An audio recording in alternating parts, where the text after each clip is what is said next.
Hey, I'm Georgina, come through.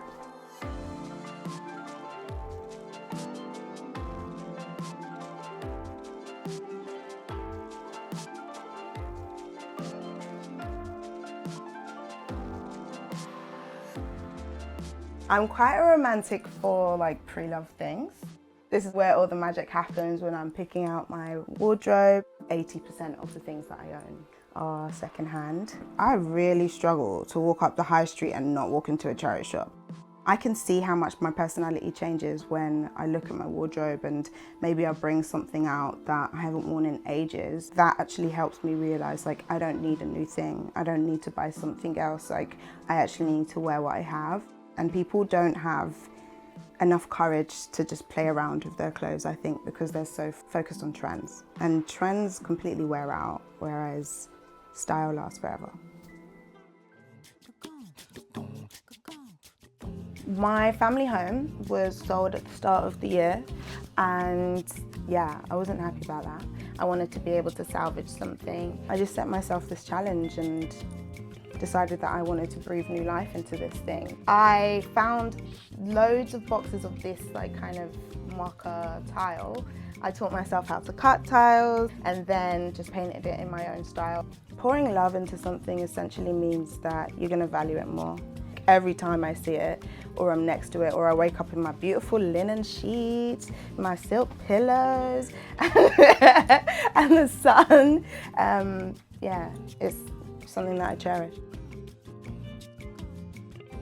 My neighbour's garden always brings me joy. I think it's also because I'm close to them.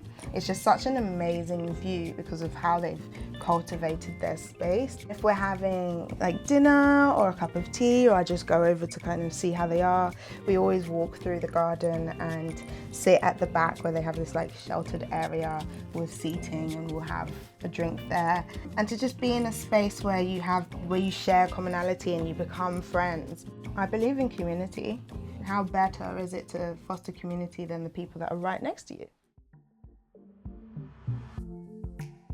I spent about 7 weeks in Mexico at the start of the year, and Mexico has an incredible history and relationship with print. I went the first weekend I was there to their market called La Lagunilla. I just randomly met a group of printers and we ended up becoming friends. We ended up going to their DIY studio. It was so exhilarating and so exciting. This print up here was something that I also bought. This is the feathered serpent.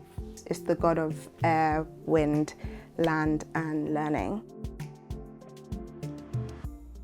I think when you are living in shared housing, it's always nice to kind of cultivate a space for yourself that's quiet. I get really brilliant light coming in if I'm sat here on my laptop in the day or reading at night, and I have all my mood lighting, my floor lamp, my salt lamp, my candles, my incense. So yeah, I guess it's just about creating a mood. I guess this is more of a party chair.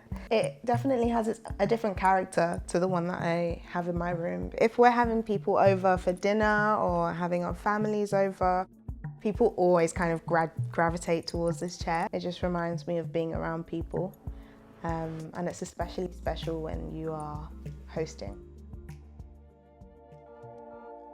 So this is something else that I bought from Mexico. It's just a beautiful ceramic of the sun and moon combined into one. And I bought it around the time that I went to this pyramid site called Teotihuacan. But why this is so special to me is that I also have a sun and moon tattoo.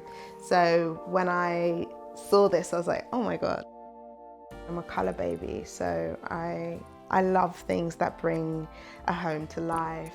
And this synergy between something that I always will have on my body, this sun and moon tattoo, and this is also something that I'm always gonna have.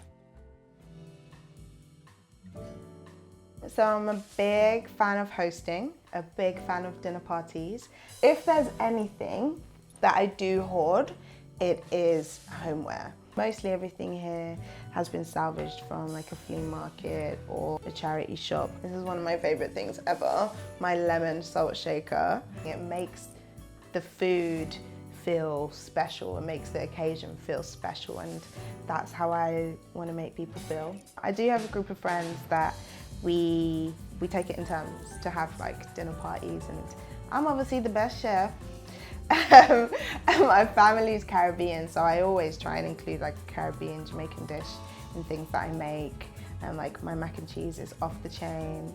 I also love seafood, so this is always filled with like mussels and squid and prawns that I get from like the fishmonger. If I'm cooking, you better know where the sink is because you're doing the washing up.